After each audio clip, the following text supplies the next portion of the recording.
Blue, go. Are we on? Yeah, I said go.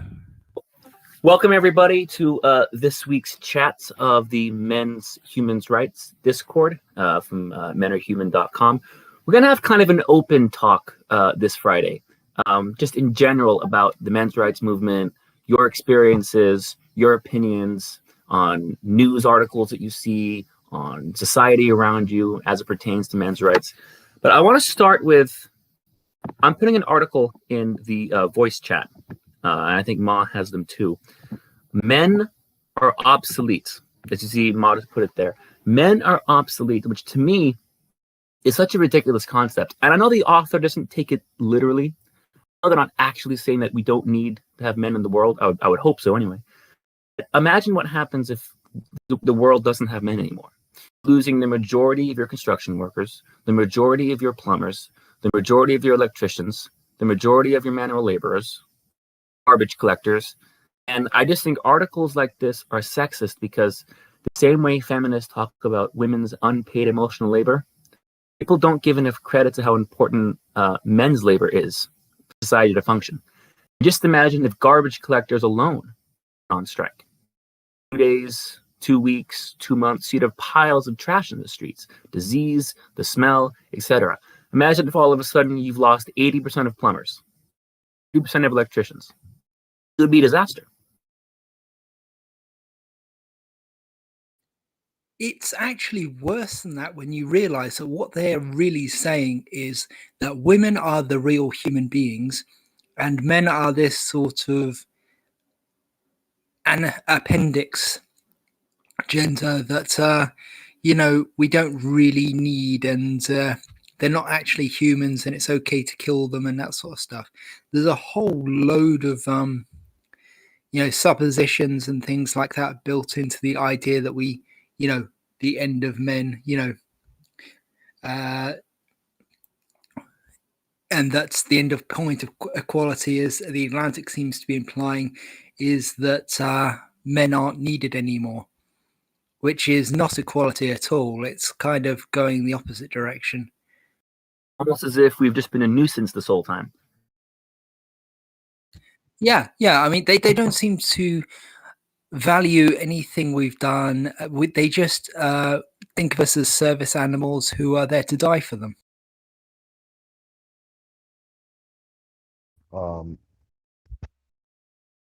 Note is that you probably all heard of the famous feminist who is the founder of the slogan "Future is female." She originally founded that slogan because she was a maniac and she believed that we should kill like 90% of men so that the patriarchy can be dismantled. I mean, honestly, feminists always saying that men are not needed and I mean they're just obsolete.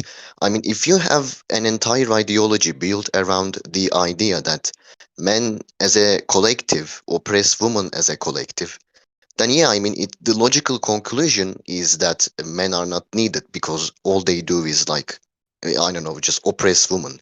Like, I mean, I think these kinds of conclusions are sadly the logical conclusion of a hateful ideology.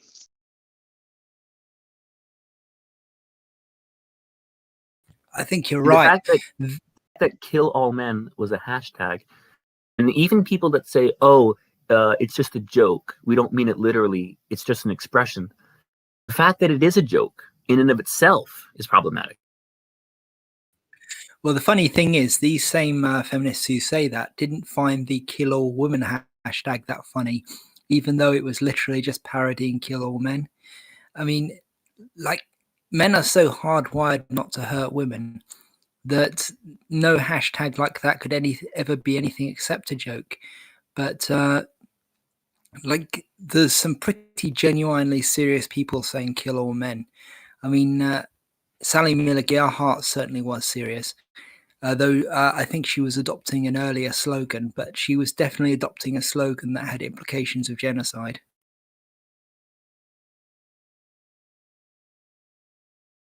This is a There was free also- talk chat. Keep in mind, so anyone that wants to say anything, feel free to chime in whenever you want.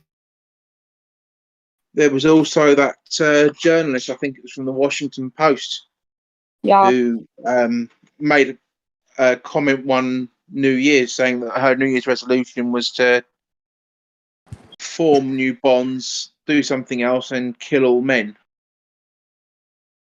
The worst part, I think, about that one woman's argument too, that that she's made about literally killing 90% of men. They've said things like, "Well, we'll just keep the good breeders and like keep the good stock," and that's even more disgusting. I think saying that that's the only use for men, and those are the only ones we're going to keep. Imagine a male comedian does that exact same thing in reverse. It's a joke, a stand-up routine. He'd be done.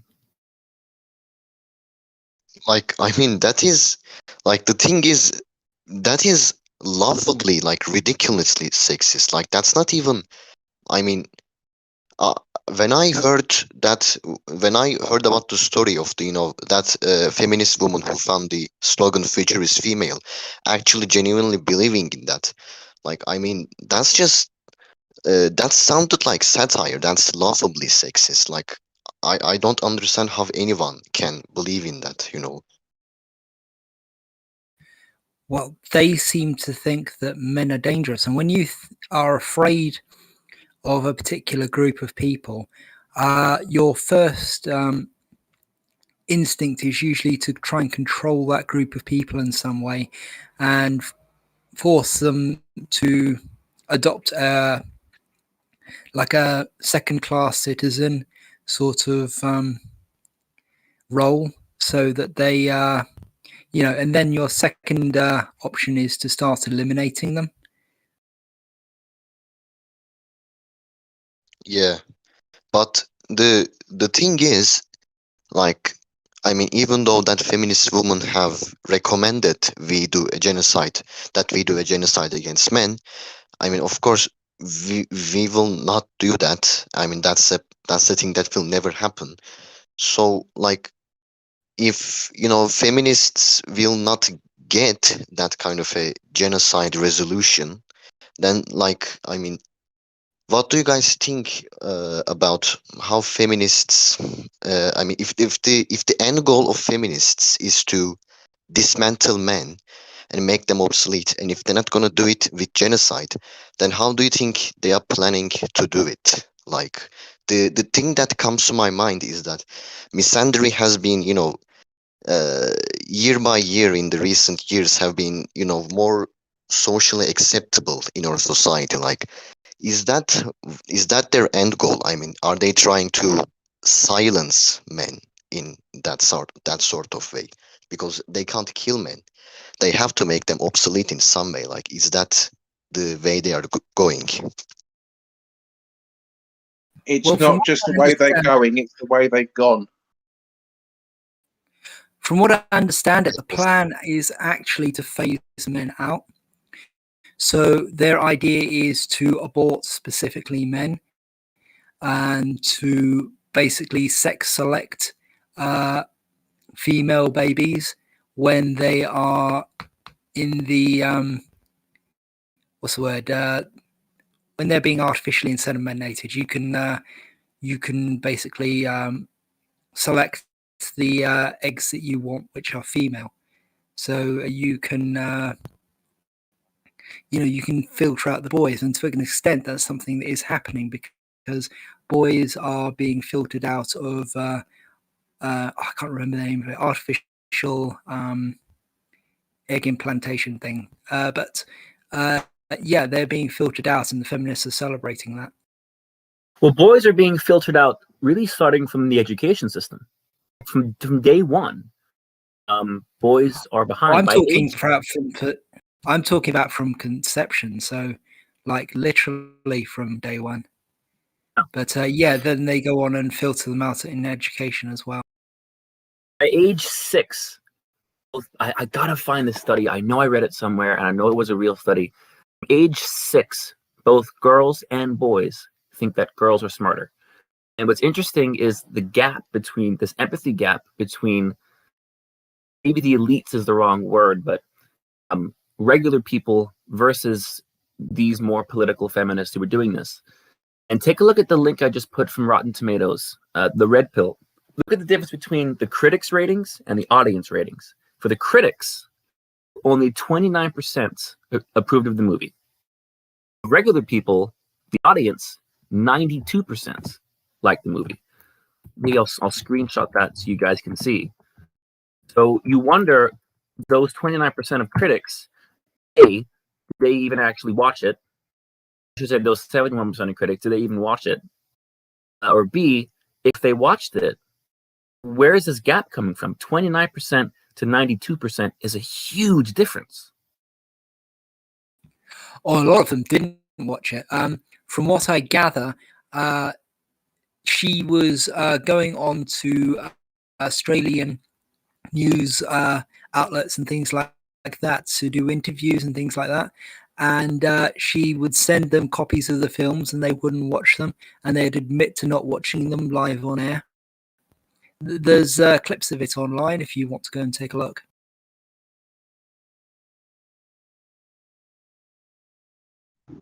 I mean, even if you look at social media like Instagram, Facebook, Tumblr, or even Reddit, in those feminist community, you can see they are feeding people propaganda.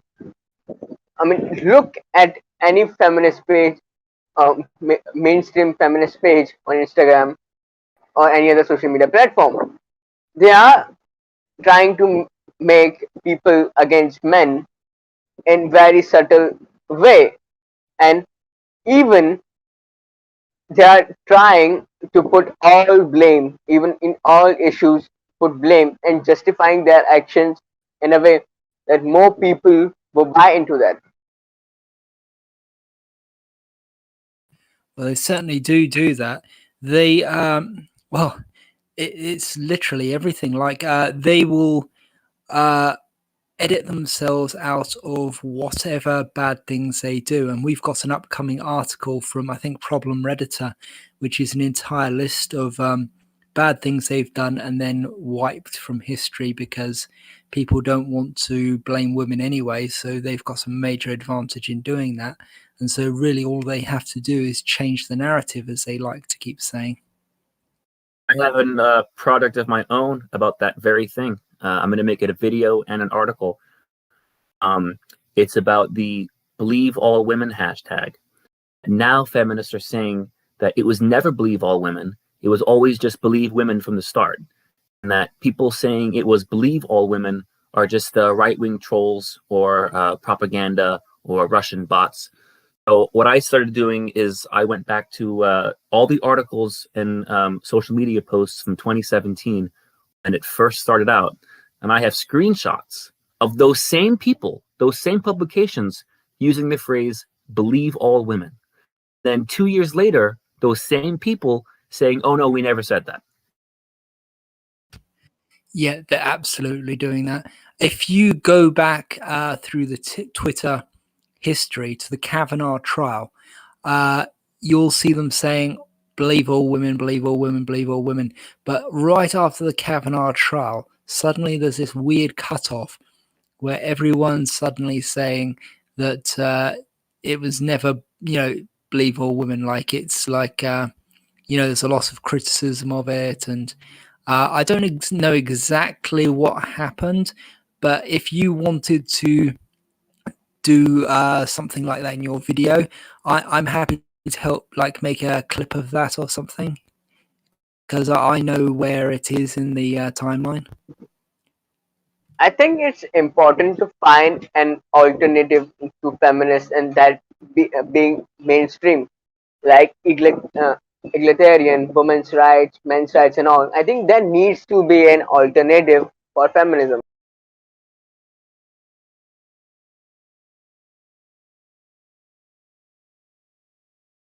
The problem with finding an alternative to feminism and just feminist theories and ideas overall, like male privilege or patriarchy, or just all feminist theories and ideas, it is at least for now, in our current society's climate, it's practically impossible because feminism have created such a like monopoly over gender politics and gender discussion that it like completely dominates the conversation, and all other non-feminist voices are just naturally drained out because like I mean, even if let's say 10 people make look at gender issues in a non-feminist way, if 10,000 people look at it in a feminist way, then that 10 voices will obviously be drained out. And even if they aren't drained out,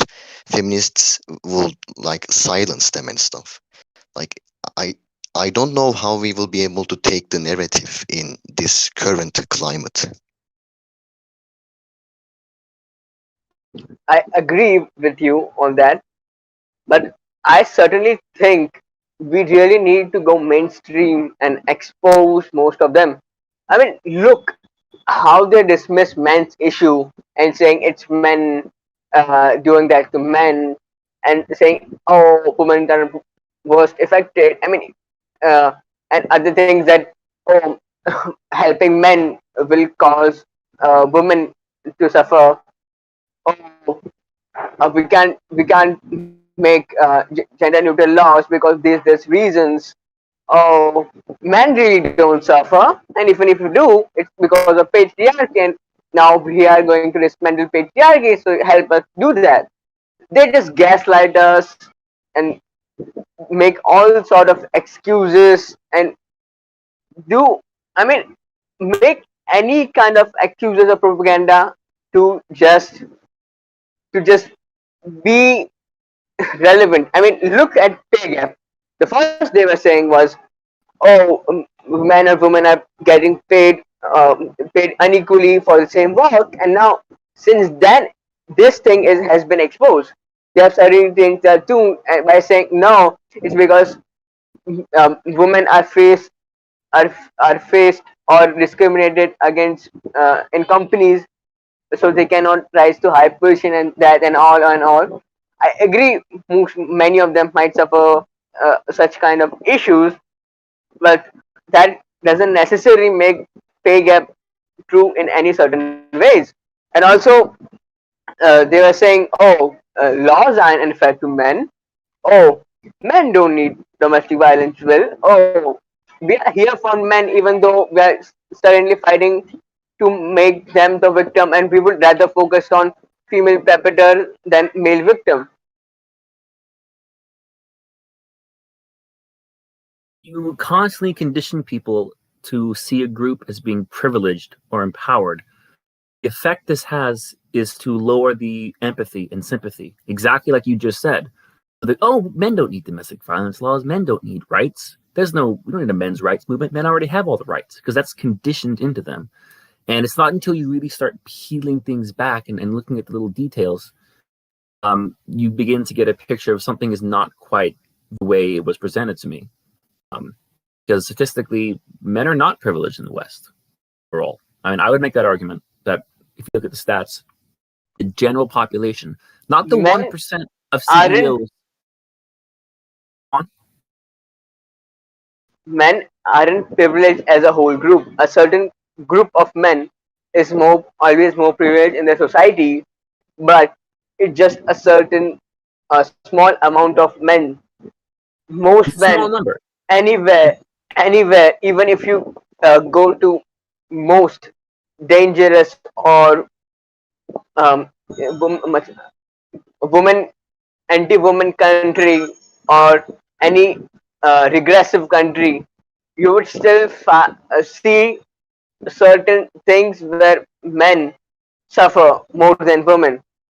Both men and women both suffer. I mean, we could say that men and women don't suffer in the same way. They suffer in different way. The thing is, we don't care if men suffer. Let's just say they say men don't cry out their feelings, men don't seek help, so it's their fault. But you wouldn't say same when it comes to women, and men don't tell their feelings or uh, or tell their problems because they know no one's gonna hear them in the first place. That is so hypocritical. I've always thought that. Same feminists who say, oh, well, feminism helps men because we're trying to end gender stereotypes of toxic masculinity where men can't express themselves. We want men to be free to express their emotions. Okay, but I always say this: being in the men's rights movement is men expressing their emotions. That is us expressing how we feel. And then we get hammered down for it. It's like, wait a minute, you just said you think men should be free to express their emotions. That's exactly what the men's rights movement is. It literally is men expressing their feelings on things. All of a sudden, that's bad. When they say I men mean, should express their emotions and feelings, they mean men should express those feelings and emotions in a way that we will like accept in a feminist way. I mean, they have that for women too. Like they say that we are for women's rights. We should listen to women's voices. They are only for listening women's voices who agree with them. I think the thing that pisses me off the most is that they say, oh, real feminism is not like that. They are just pseudo feminists or something like that. But even if you look at the history, they've been always been like that. The women, the people who created feminists were like the ones you claim to be pseudo feminists in the first place. And what takes me off the most is that if you look at the core ideology of feminism, that theories and all, it's a derivation of Marxism, socialism, and critical gender theory, which itself is highly criticized and it's very flawed. Well, who were the founders of feminism? That's what you should really ask them.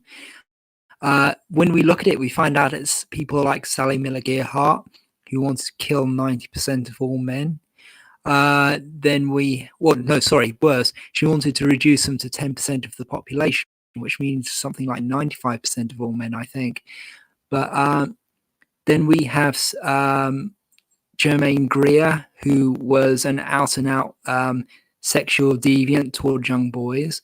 Then we have Andrea Dworkin, who was the same and also towards animals, and also thought that the only good man was basically a man who was beaten into submission. Like Don't forget Mary the Daly. Do you guys have a list? Do you have a list of these misandrous feminists? We've got a list of the genocidal ones on the website. I mean, we seriously do need to. I think we seriously do need to add a lot more in the citations. The terrible thing the feminism are doing now, and how they are actually opposing gender neutrality and all. And I think we need to make out all the terrible things they have done and how they have gaslighted and done and spread propaganda when they knew it was false in the first place. Do you guys remember? I once sent a clip of in Australia people opposing the release of red pill, and they were opposing a, a, a, a conference where they were talking about male suicide issue. They were legit opposing an an event where they were discussing about male suicide issues. I mean, it just makes your stomach churn. If you could just show that ugly side of feminists to the people, I think we might get more support.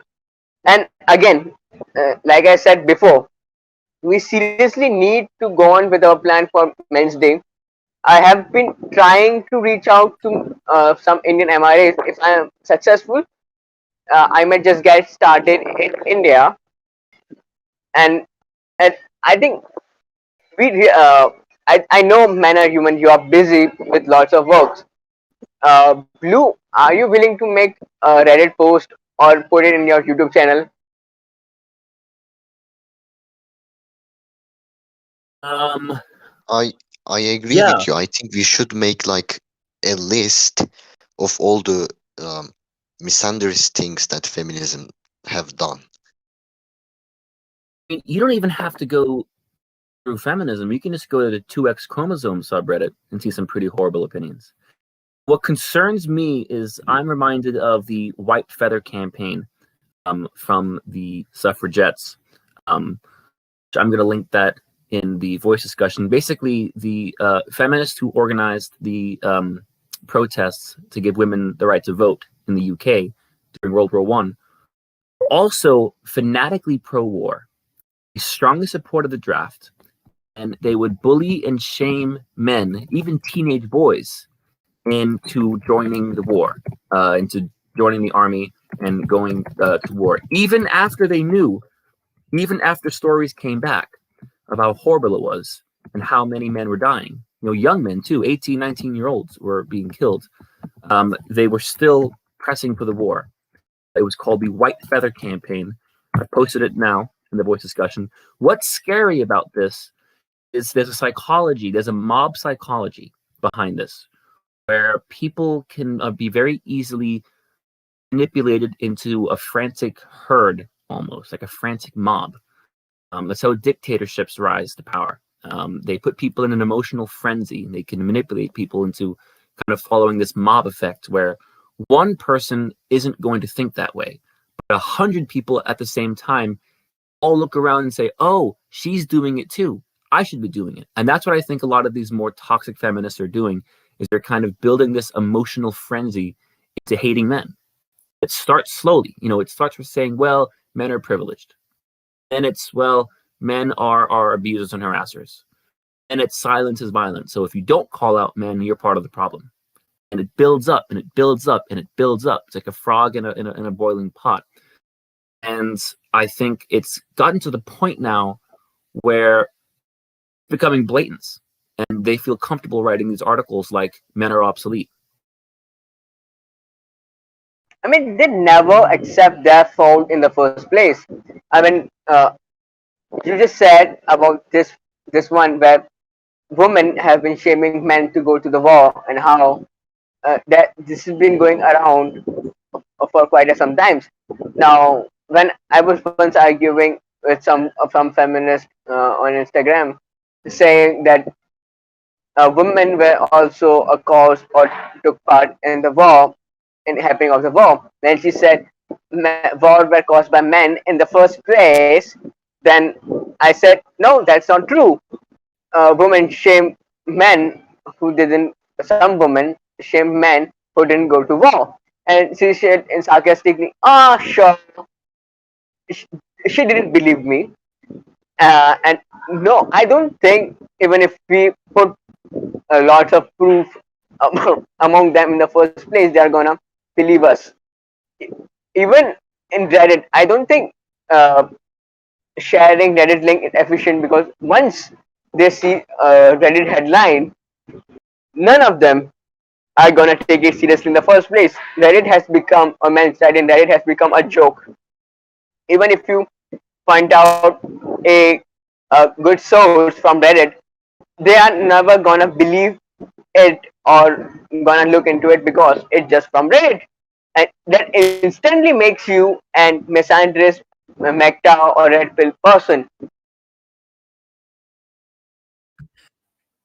Yeah, they've turned it into a tribal thing.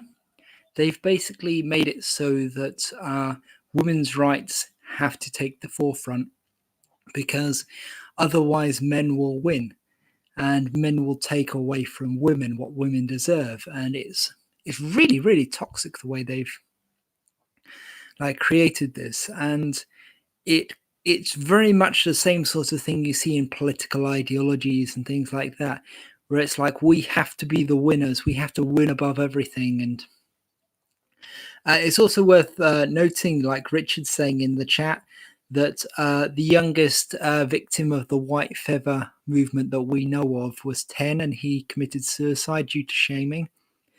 And that's actually ridiculous, isn't it? Because like a 10-year-old is obviously not old enough to serve in the military. And it's well, actually they did use children as like scouts and things like that, specifically boys. But you know, it's very, very interesting the way they'll do these things, and then a generation later nobody has any idea about it, and nobody teaches it in schools, nothing like that. I mean, even if we look at the old anti-war poems of maybe John Brown, if you have heard of him, uh, if you look most of anti-war poems and all, you will see a common, common instance happening where women are proud of their sons, husband, or any uh, male companion going to the war, and how they are uh, in a delusional that it's all glorious and all, when in reality it's not. Look at any old anti-war poet, rhetoric, stories, and all. You will find that.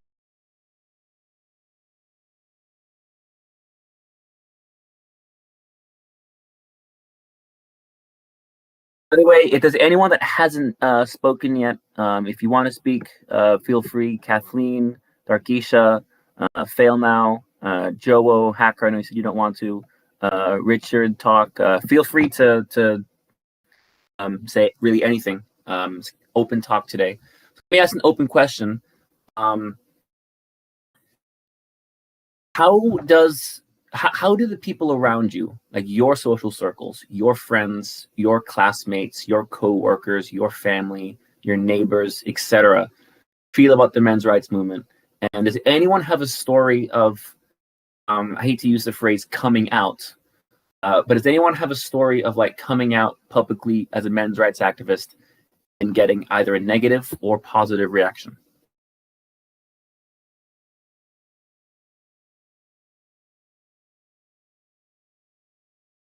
So I'm pretty new to this, but I guess I'll go. So I was really raised in a family that's like very like each gender has roles, but it seems like the more roles, like if you're born a male, you're more likely to be like no emotion, all you do is work, that type of stuff. And as me, a trans woman, I see now that it's, especially after joining the server, it's been like these issues I've never really talked about. And I think saying like going to my family and talking about men's rights, they seem very like belligerent. They seem very like it's almost like people want to stick to a stereotype so much. It's just it's kind of sickening, but that's all I can think of. So I've told people, and I think I've talked about this before. My father's very supportive. I mean, he's always said everything that you all were saying, basically. I don't think he knew it was really a movement, though. And we've had discussions about it. I've also brought it up when people say shitty things. Like I was talking about the dinner the other night when this one girl was like, I hate all white men. Honestly, a lot of people kind of chuckle at me when I say it. But I think people are also really used to me being like kind of contrarian and being interested in kind of strange things. So they're not, I've never had anyone be like, you're a terrible person. I think sometimes they don't know if I'm 100% serious, but then I bring up, important men's rights issues. And a lot of them are honestly like, yeah, well, everyone would support that. Which I think makes people more open to it. They think it's some crazy woman hating thing. And I'm like, well, these are the issues and I think they're important. And I've not met anyone that's like, I completely don't support that. I mean, other than that one batshit crazy girl. But or do you think being, and Darkisha, you can chime in on this too, find that being a woman makes it easier to say you're an MRA because it's hard to accuse you of being a woman hater if you are in fact a woman. Do you think that changes the conversation at all?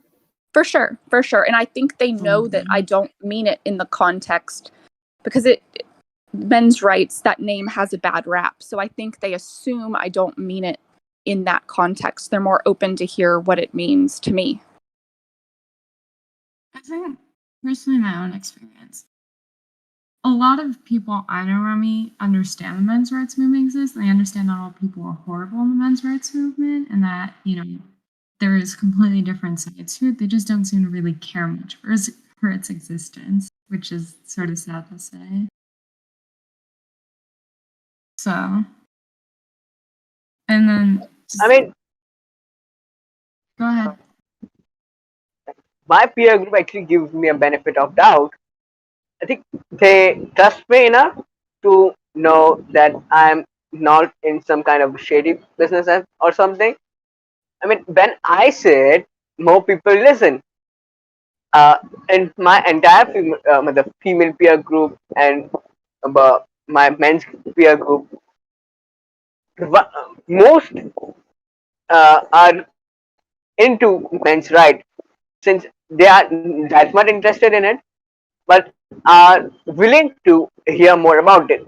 Although I have a few feminist friends who I think I might be able to bring to our side in a few months or so, but I think they are willing to give me a benefit of doubt. But I did have one bad experience. I was sitting at my tuition when all of this came up, and I said I support men's right and this and all stuff. So a girl said, "Oh, no, the men are the one that have been oppressing a woman for woman for centuries. It's revenge by the nature and all." And my teacher agreed with her, which I was quite shocked since she's a good teacher, and and she was saying that, oh, women never do something that bad. This is the reason women ask for alimony. Alimony is not bad. When I said, no, I'm not saying all alimony is bad. In certain situations, it's unfair. That's what I'm saying. But she wasn't willing to hear that much about that, because in her mind, uh, it's already been pre-decided what's right and on what's wrong. The feminists act all righteous and high, when in reality they are not. And if you look at that, they constantly blame, gaslight, or badmouth anyone who dare not to identify as a feminist.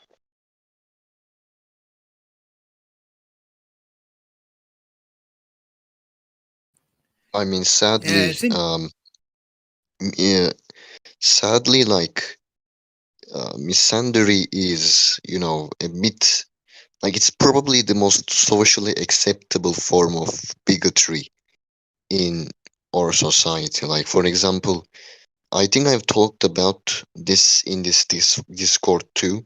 But for example, there is a feminist friend of mine, and she's a sexist one. She's a radical one. You know, we were in a Zoom call. We were having a class with our English teacher, which is also a sexist feminist. My friend have said that, as some, I don't remember it that much, but have said something in the lines of, all men are bad or some stuff like that. And then my feminist teacher applauded her and say, "You have anything to say, boys?" or something like that. Like, I mean, these kinds of things are so socially acceptable that like nobody notices. Like literally, if you were to make 1%, like 5% of the amount of sexism which our society does towards men to any other group, it would be immediately called out. Like, I think most of you know the feminist slogan of "teach men not to rape." Like, just think about that being done to any other group. Teach, I don't know, Muslims not to rape, or teach blacks or Jews. Like, the only group where you can say we should teach these people not to rape because they don't know that rape is wrong is men. You can't say this to any other group. Yeah, I think that what they've basically done is they've taken all of the prejudices we used to have for black men and applied them to all men. So basically, every man is now suspected of rape. Every man is now suspected of abusing children, of hitting women, of stalking women in alleyways and things like that. It's the same song, but it's just been made bigger.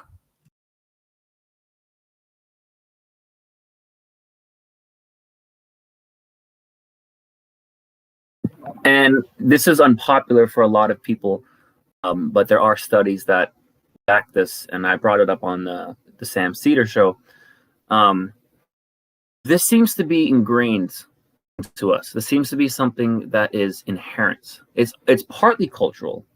I also think it's something that is a natural psychological tendency for human beings. And I'm going to defend that by pointing out how what feminists would consider patriarchy and what they would consider of gender roles and what we would consider toxic gender roles naturally occurred in almost every culture in human history. I know there are some matriarchal cultures. I'm not saying it's 100%, but 95% of the time, cultures send men off to war.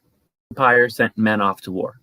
Countries sent men off to war. Now, is that partially because of a biological difference? Yes, that's true. Then that also shapes how we perceive gender roles as well. And there, I'm going to try and find it. There's a painting. I'm sure the Indian guys here know what I'm talking about. There is a painting from the 1800s, so roughly 150 years ago, of a woman beating her husband. Now, the image feminists would have you believe is that women were always oppressed and never had any power. If that's the case, and not only did this woman get away with beating her husband, she had a painting commissioned of it.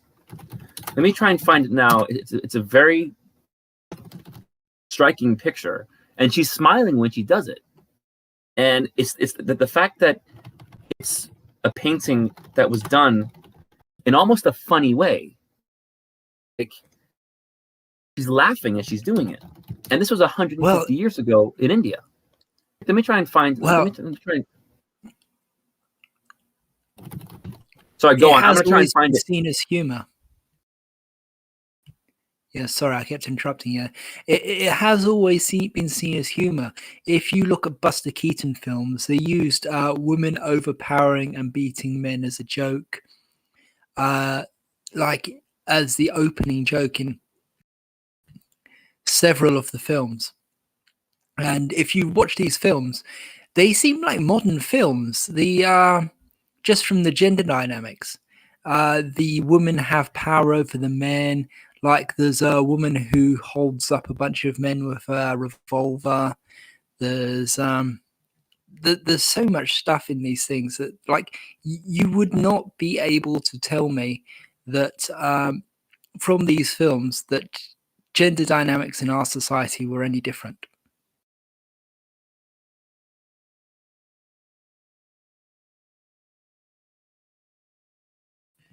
Yeah, it's an interesting painting. I have actually seen other things like that. It's just pictures of women beating men are pretty common as far as I've seen. Yeah, it's like Sorry, go on. I want to add something here too. Like that's like domestic violence against males by females tend to be seen as like a joke in most societies. Like I live in Turkey, and in Turkish society there is literally like a derogatory term for men who got who are beaten by their wife. It's called kılıbık. It's basically a derogatory term that makes fun of the men who got beaten by their wives. It's usually seen as a joke, like especially in traditional areas of Turkey like inner or eastern Anatolia. If a man were to come up to his friends or his family and say, I have been beaten by my wife, there is a good chance that that social circle will just make fun of the guy and call him a kılıbık because he got beaten by his wife. It seems to be a global like thing that most societies have. Most societies just don't care about male domestic abuse victims. You said you're from Turkey. It's kind of off topic, but sort of along the lines of gender roles. You guys have Turkish men have to go through mandatory military service. Is that correct? Yes, yes. For a few months, yes, we have to. It was a few years in the 80s, but thank God they at least reduced it to a few months, as far as I know. And do you find that people generally accept it and think it's fine, or do you ever hear people say it's kind of sexist that only boys have to do it, or so like? No. I mean, our society or Turkish culture is extremely patriotic, so it's seen as a mandatory thing that men must do to become like men or something. Like even my progressive family, but like fully supports that. They are like they think that Turkish people think of mandatory service as protecting the country, and even like it goes as far as to like if you don't have money, for example, you spend a few months on the military in Turkey if you're a man. If you pay a sum of money, you spend, let's say, 1 or 2 months in the military because you spend some money, so that you won't spend like 9 months in the military. The men who spend money so that they wouldn't like spend nearly a year on the military and only spend 1 or 2 months, which I think is an totally acceptable thing to do, are like seen as traitors. Like it goes that deep. Like they are seen as traitors who didn't do their military service to the country enough. Like we are an extremely patriotic country, and in Turkey, like it's seen as a thing that a man must do to protect his country and become a man. I mean, they constantly ignore all the problems the society has put through men and the things men have disadvantages. You will see there are certain temples in India which doesn't allow men. They don't have problem with that, but they have problem with certain temples that didn't allow women, which would make more sense because those temples were reserved for brahmachari.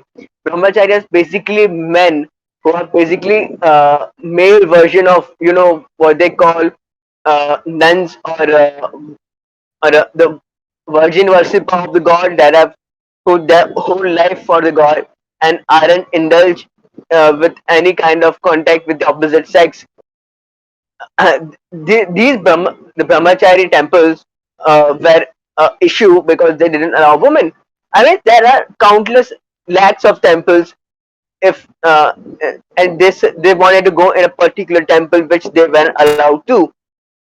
And there are culture in India where the wealth is being passed down from woman to woman. There are culture where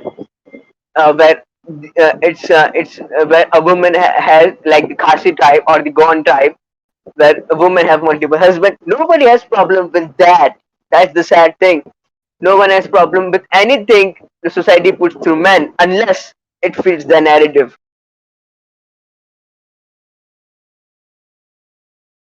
In India, we talked about this before, the inequality of laws for sexual assault and how it is for male victims of sexual assault.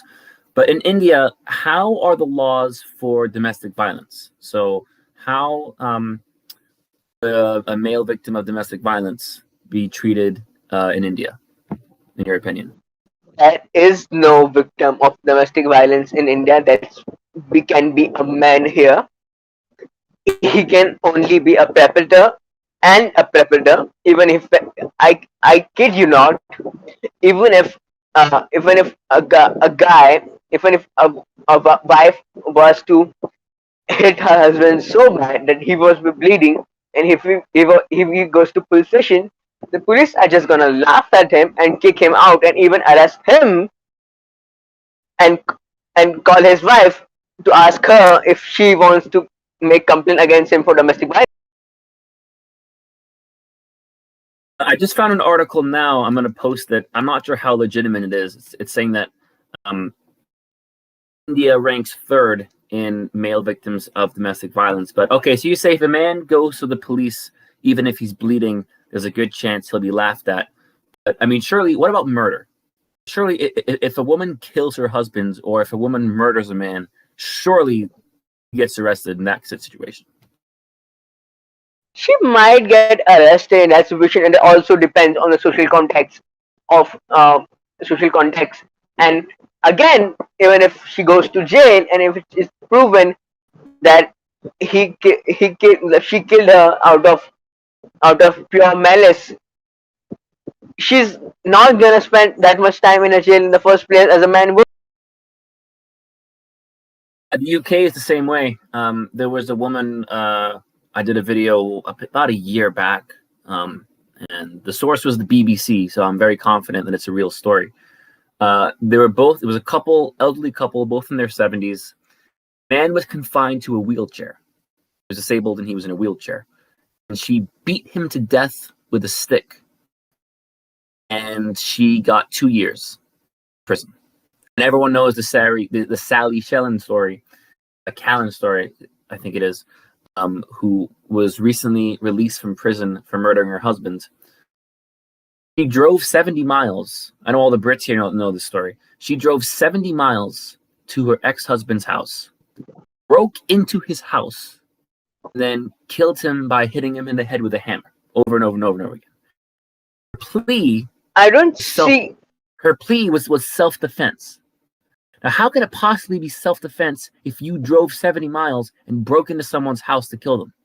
Well, what the court said is this new concept feminists have cooked up called emotional vulnerability, where a woman can be assumed to be not culpable or accountable for her crime for any cases of past abuse because she is still emotionally vulnerable. That justified driving to his house and killing him. Why aren't more people talking about it, and why the hell is anyone see this kind of bullshit happening and saying nothing? I mean, I used to think that West is supposed to be a bit progressive than the East or Asian countries, and but I am starting to believe a long ago that my perception of the West was wrong. I mean, if you are seeing someone get away with murder and not getting punished because of the way he or she is born, and someone not getting justice, scary because can't. It's actually happening. Like, it's scary because we're not exactly at that level yet, but we're actually having a conversation about it's beginning to look like that. I mean, it's really scary to think what would happen if this extreme toxic misandry were to grow and take over. I don't think it will. I think that we're now kind of seeing and for a while now we've seen the turning point in that. Groups like this, groups like Honey Badgers Radio, groups like National Coalition for Men, and just ordinary people who aren't MRAs, but they notice this stuff and they talk about it. I do think we are beginning to turn the tide. And like you said, people see it happen to them or their friends or their fathers or their husbands, whatever. So it's becoming undeniable. And what I wonder is, what's going to happen 2-3 years from now when the MRAs, men's rights movement, is equally powerful to like radical feminism? Wonder how that's going to happen. Wonder how it's going to kind of play out going in the next 5-10 years. I mean, we seriously need to put all this stuff we talk about there among common public and make it popular as well as feminists, because we aren't gonna get much result just talking about it. We gotta do stuff. I think the most common insult or most common opposition to MRA is that we don't do much. I mean, we are trying our best, but it's the truth that we aren't doing as much as we should be doing. I seriously think we really do need to do something.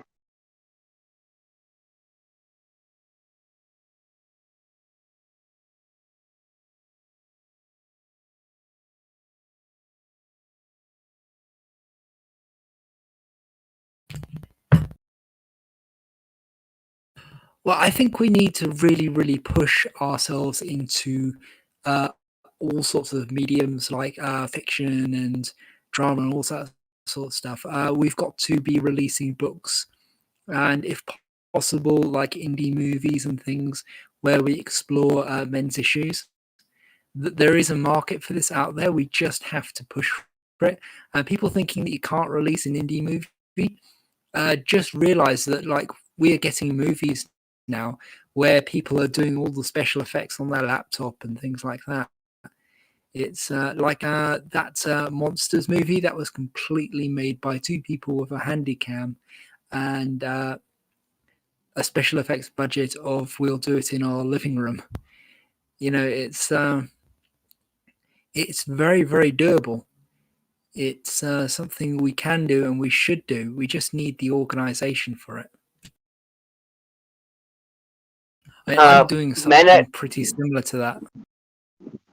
Management, did you get email reply from the UK Men's Day organization?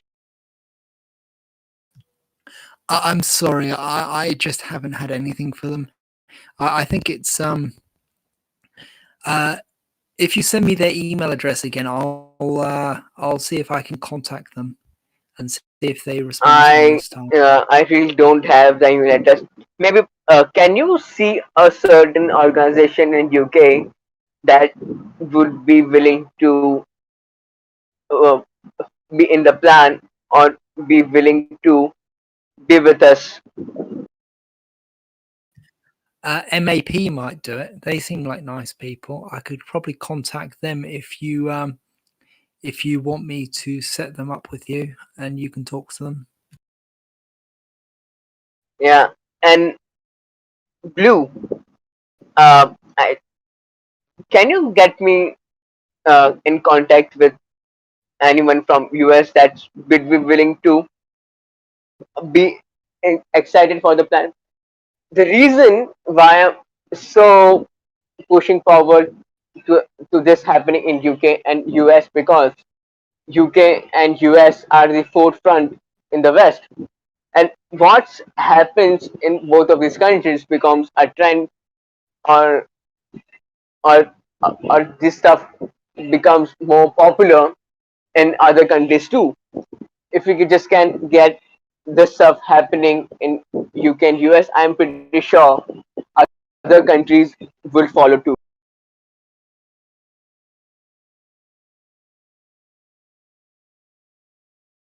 Yeah, I'll send an email to you. Melon Sleek, you guys just joined us. We're having kind of an open talk today about men's rights, but recently we've been talking about male victims of domestic violence and how it's not taken seriously either in society or in law, and even cases of women murdering men and getting very lenient sentences. But this is kind of a free talk Friday, so anything you want to ask or say, go for it.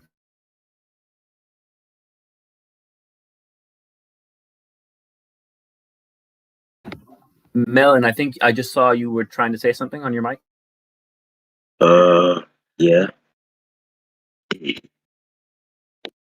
I just think the general issue is that there's just people who don't take it seriously. And the thing is, usually females are more favored in the US, and it's really getting out of their hand. Not to mention feminism saying they're pushing for equal rights, but it doesn't seem like that way.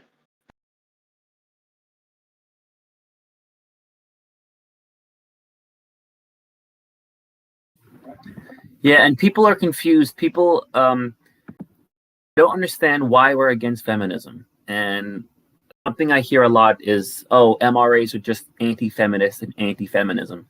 And that means you're against equality because feminism is about equality. And this is what I say to those people.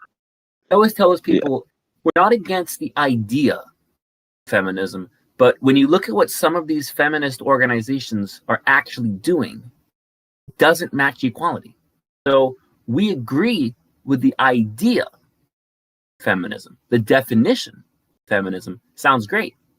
But what a lot of these more politically active feminist organizations do don't match their words. They say one thing and they do another, and actions speak louder than words.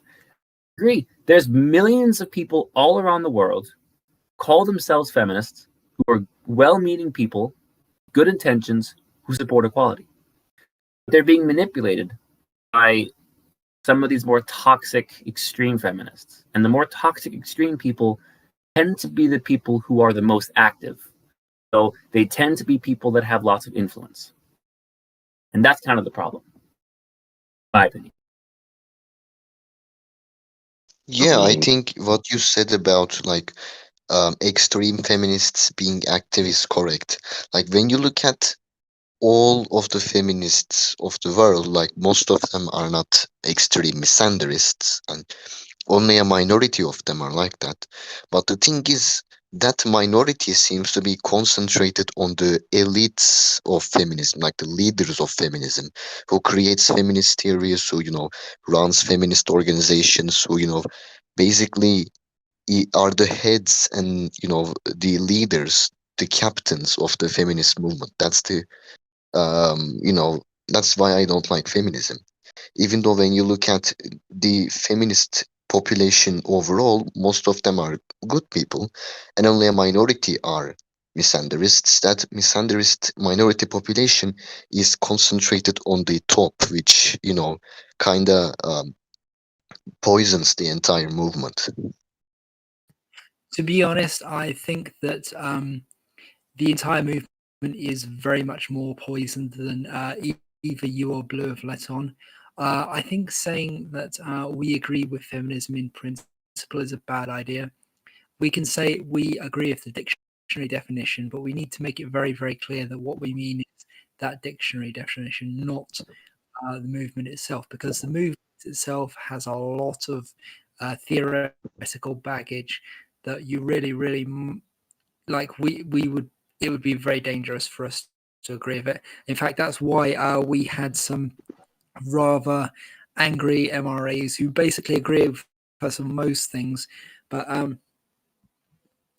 think that we're shills for feminism because we say that we agree with the dictionary definition of feminism. Like, we agree that it would be a good thing if feminism was like that. But the thing that they're overlooking is that we don't agree that feminism is like that at all. We don't think it has ever been like that, and we don't think it ever will be like that, because the entire movement is centered around an academic system of thought, which is very anti-male, and to agree is even anti-female, in that it attacks women for pursuing like traditional sort of female roles when they want to. So, you have to, if you're in the feminist movement, it's not about you being able to choose what you do. And, if you want to settle down and have kids and be a house, carer for them, then under egalitarianism, that's fine because it's your choice. Under feminism, that's one of the worst things you can do as a woman, because they are, they're you as a woman, you have to be this, you have to be everything. You have to be the CEO, you have to be like the mother, and you have to have thrown the man out of your life once he gave you kids. It's, it's not a tenable really lifestyle. And oftentimes you don't even get to the kids part because you have ruined your chances of ever getting a man, because basically it's the movement you're into is so anti-male, and it's so bossy, and it's so arrogant, and it's so ready to attack everyone. I agree with you there. I think the core principle of feminism are basically misandry, critical race theory, Marxism, and socialism, which is kind of contradictory, since feminist wants most of female to be CEOs and all, and they also claim to be socialist, which again makes no sense at all. Well, I don't think that political economic movements have any business being tied into movements which are supposedly about gender equality. Like we don't I mean, attach they our have no. to anything like that here. I mean, it has no business being attached to that, but it's already being attached and has been attached. Even if you look at the few of the first feminist movements, or or certain movements that happened in even in 1920s or 1940s, you will see most of them were uh, sponsored by private organizations for their own gain. Like I don't really have link for that, but I think in 1940 or something, uh, a cigarette company sponsored the feminist to make a cigarette seem like it's a woman should also smoke cigarette and all, because cigarette is tied with a power, and they did a whole movement to encourage women to smoke as much as men, since they can too. And also you can see the fat pride movement and all, which is also tied or sponsored by certain organizations, which in the end would benefit by.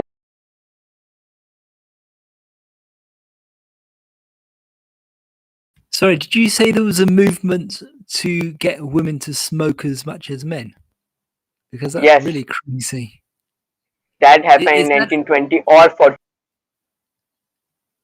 really?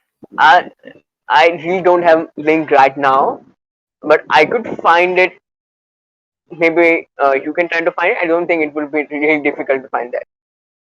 Also, I think there's general warnings or red flags when a woman's gonna trap you in a relationship. Basically, oh, usually a good woman would not try and trap you and would be with you forever. Oh, but the thing is, women who basically go and get with somebody and now they have babies, that woman can take everything, and the man can't argue against it because the law system is usually more biased to women.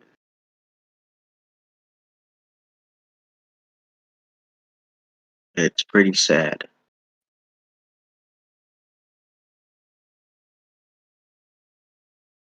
Hey, is there any way we can switch to the discussion we're typing out?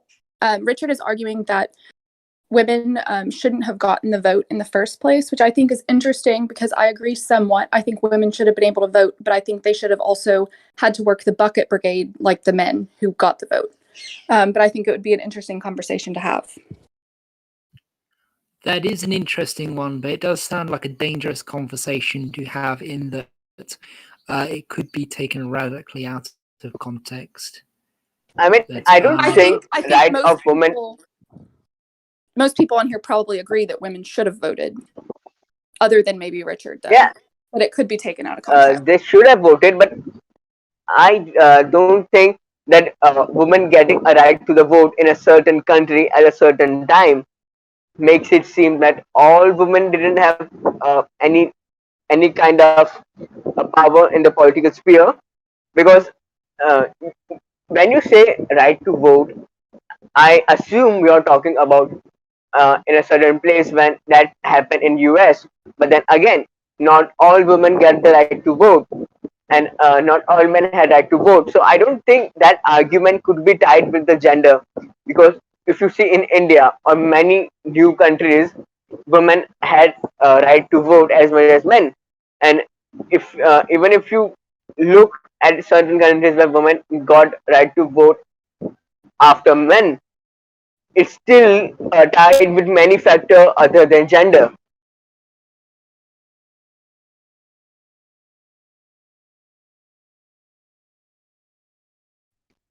I Right, I guys, think I I'm get. kind of just really fast. I'm actually kind of heading out. I have a interview, a Zoom with Honey Badgers Radio All right. live at 2 p.m. in about half an hour. I put the link in the lounge. I'll put the link here too if you guys want to see it. But yeah, so this is one of the biggest chats that I remember we had ever in terms of attendance. So this was really great. Obviously, Fred wasn't able to make it today, which is a shame. But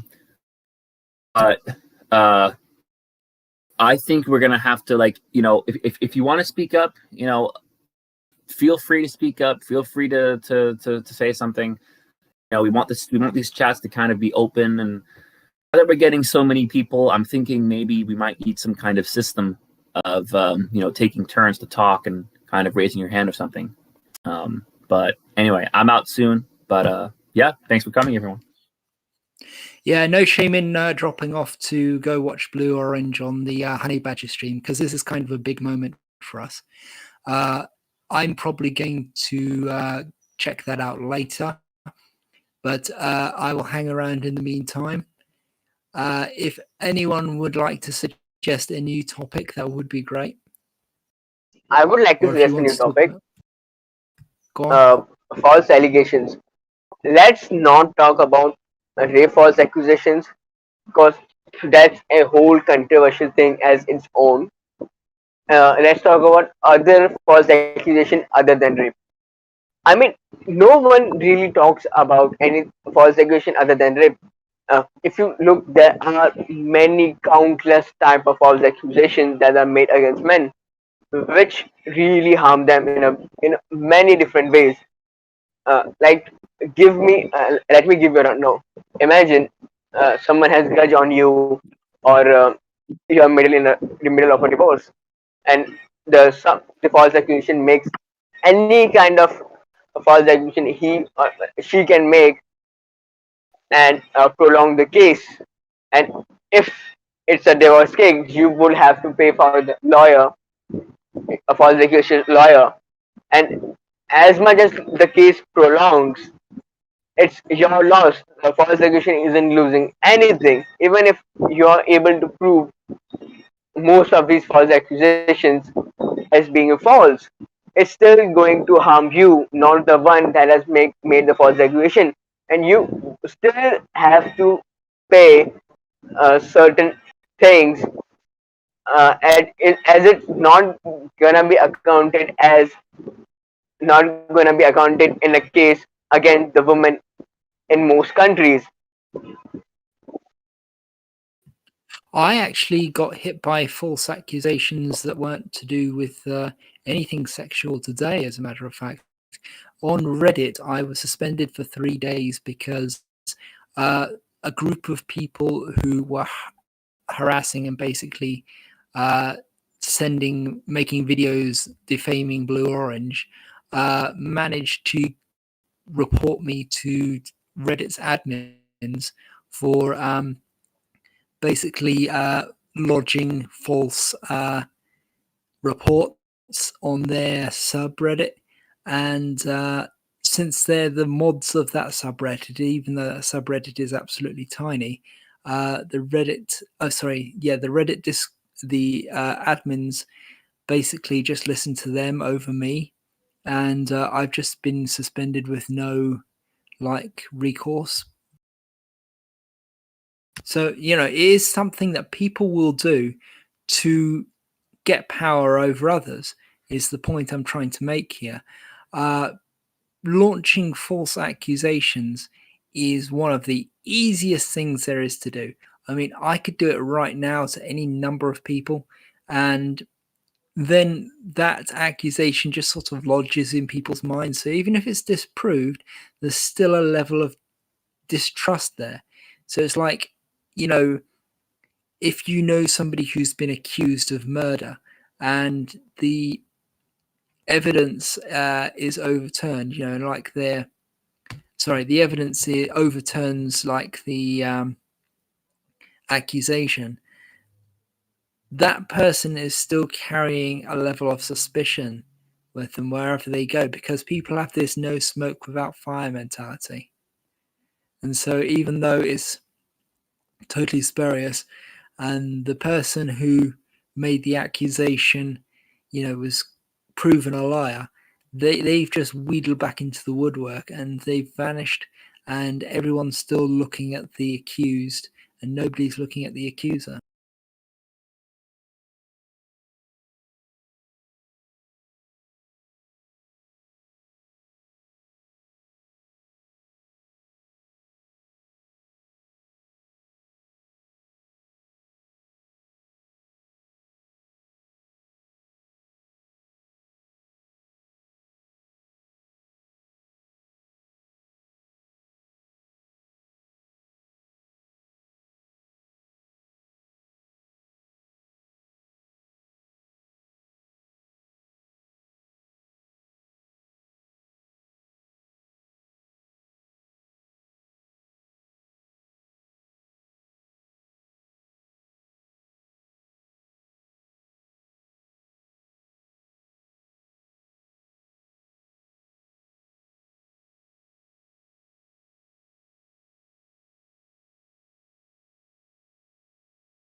All right, Hello. so hello GS, did you have something you wanted to talk about?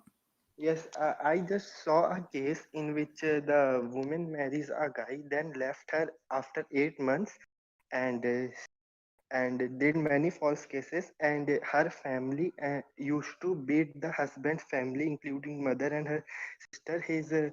He and his father died last year due to COVID, and she is claiming that.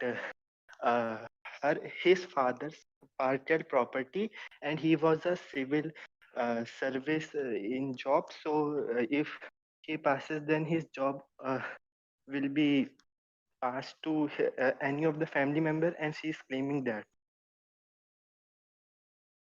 She got it. She's not claiming that she got it.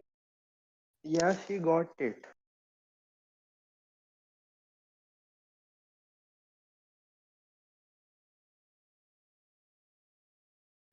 So so she basically ruined his life with a false accusation and then claimed all of his stuff. Is that what you're saying there?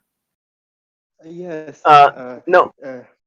So basically, what happened was that the wife first made false accusations, a lot of false accusations, and constantly harassed his husband when he tried to give her divorce because she wasn't interested in having consummating marriage. So they got divorced. The wife made life hell for them. Basically, tried every dirty trick in the book to make this horrible, to make his life horrible and his family. And then due to COVID, he died and his father died, and now only his little brother and his mother is alive. Now, since his dad, the wife is now claiming right to property when the divorce case was still, since the divorce case was still ongoing, and the right to a job as the man was a government officer. So his family, someone from his family would get the job. So now the wife has claimed that job and she has gotten it over her mother or the brother. Sounds like a really bad situation. Ugh. I mean, basically, this is basically it. I mean, if you look at the divorce court, the main problem the man has is that whenever his wife or someone makes false accusation, especially his assumed to be ex-wife, the thing is she's gonna benefit from by playing dirty tricks on the in the court. If she is able to prolong the case, the man has to pay his wife's lawyer, and if she is making false accusation, the man is gonna lose his job. And now, since he's gonna lose his job, he can afford to pay the lawyer, and if he can't afford to pay the lawyer, it's gonna make his case look too bad. And since he can't afford to pay the lawyer, he can afford a lawyer from himself, and then the wife wins the case, and husbands get royally screwed. So in many cases, the feminists make argument that men do not fight in the custody arrangement or men do not fight in the alimony cases because it's if men fight in these cases, he's more screwed. He's more screwed than if he doesn't fight in the case. That's crazy. You should write us an article about that because it sounds like a no-win situation for the man. Yeah, and then they say, "Oh, men don't fight for their child's custody," and then they do. They are gonna get it anyway. And oh, men don't. The laws are unfair to men. Just that men just suck, and women should get alimony at all cases because she deserves it.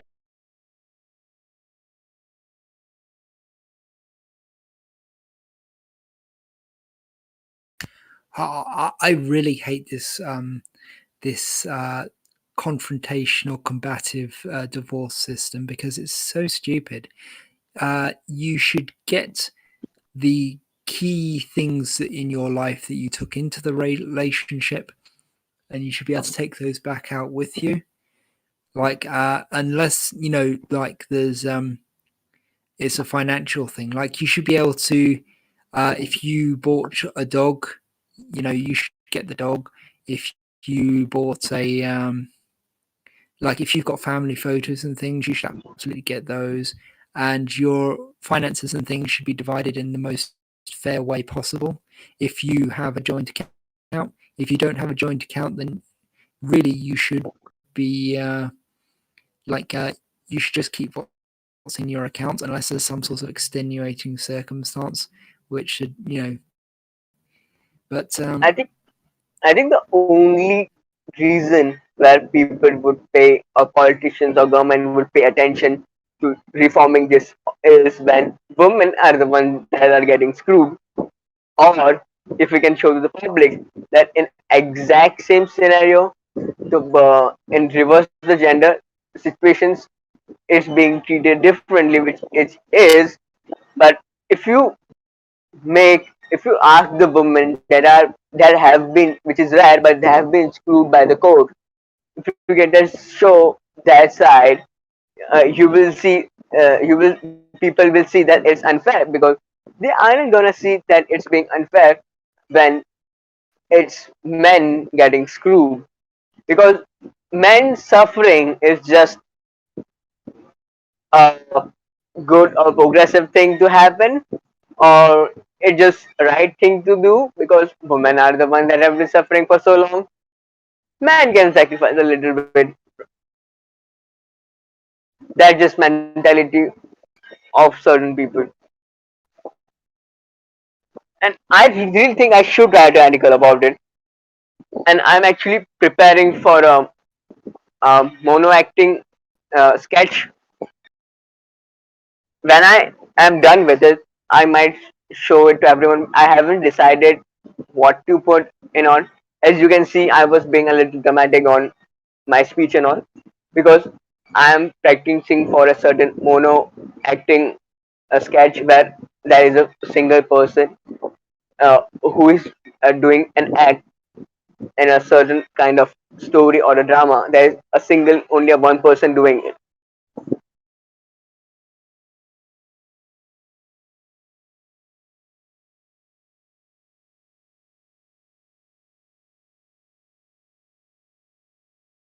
does anyone else have any interesting stories about men being screwed over in the family law courts? Trust me, I have a lot of these stories. It's just like I have become addicted to these stories, which is certainly, I think, is a bad thing, because I personally have lost or have grown certain kind of paranoia because of these things. If you like look at Reddit or internet or even YouTube, you will come across a bunch of these stories. Just let me give you a certain example. I think in certain countries, it's impossible for men to ask for alimony unless he is handicapped or something. And you might not believe this, but in India, a certain feminist or women's organize so a feminist or slash women's organization asked government to pass a marital amendment bill in which a woman would be entitled to the wealth accumulated before the marriage and her husband's inheritance property, but not the other way around. That logic in this was that in certain times the men aren't capable of giving alimony or giving anything to their wife and need family support. In this situation, we should make family paid to the wife. But I mean, that's pretty dumb logic. By that logic, if a woman has a family support, she shouldn't get any money. And they didn't want to make it other way around. They just want to make it a single way around where woman can claim uh, property of her husband accumulated before marriage and his inheritance. I mean, if you were to make that legal in India, trust me, it would be a nightmare for families as the most of the wealth is inheritance and a huge number of joint family share certain inheritance. So making a wife a part of a husband inheritance would make it nightmare for his mother, sister, or any other female member of the family too.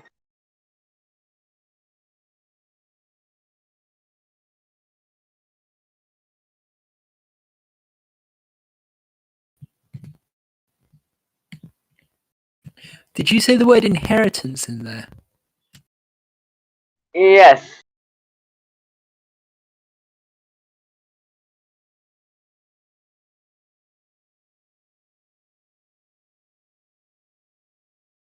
It sounds like it's just a blatant cash grab. Yep.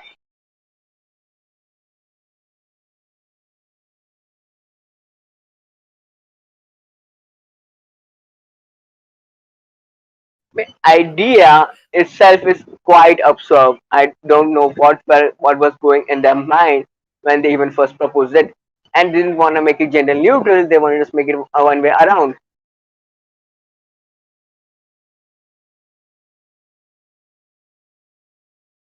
Well, honestly, Thankfully, if they're proposing that, you can't make it both ways around if you get a divorce, because it has to be one way. You can't. I mean, you don't just pay each other alimony or swap no, inheritances. no, no, no, no. What they meant was a woman can ask part in her husband's inheritance even if they were married for quite a short time or the wealth accumulated before the marriage, but that wouldn't be the case when the woman has inheritance, a man doesn't have any kind of inheritance, and woman is the one that would be paying the alimony. It doesn't happen in the reverse situation. Okay, I guess that makes sense. Yeah, I wasn't understanding completely because I guess I was assuming both people had inheritance. Okay, duh. Sorry. I mean, there were certain organizations, certain feminist organizations that were opposing it. I think they have some kind of uh, brain brain a little bit amount of intelligence to see the flaw in this this law, because let's just say if a house is an inherited property, in that house a mother, her husband's grandmother, his mother, his sister lives in, and if woman comes in and is been married for a few years and asks, I'm going to get divorced and I want this house, then that's also going to screw up the female in the husband side of the family, which was the argument a few of the female organizations made the veritable against the bill and against the organization that proposed it. And also in this situation, they weren't looking at the man; they were looking at his children, and they were looking at other female family members. They weren't caring for the man in the slightest.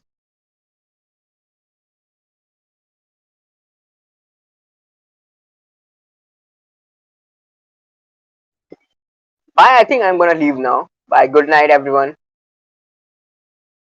Oh, good night. I think this is winding down anyway. Everyone wants to go see that blue orange stream, so please dude, don't feel like we're keeping you here, and it's not rude to leave. So I'll see you later, everyone. I'm going to shut down as well and maybe catch the stream myself. It's been fun and it's been good, and it's a shame Fred Hayward didn't turn up. I do apologize for that, but obviously it's not something we can control.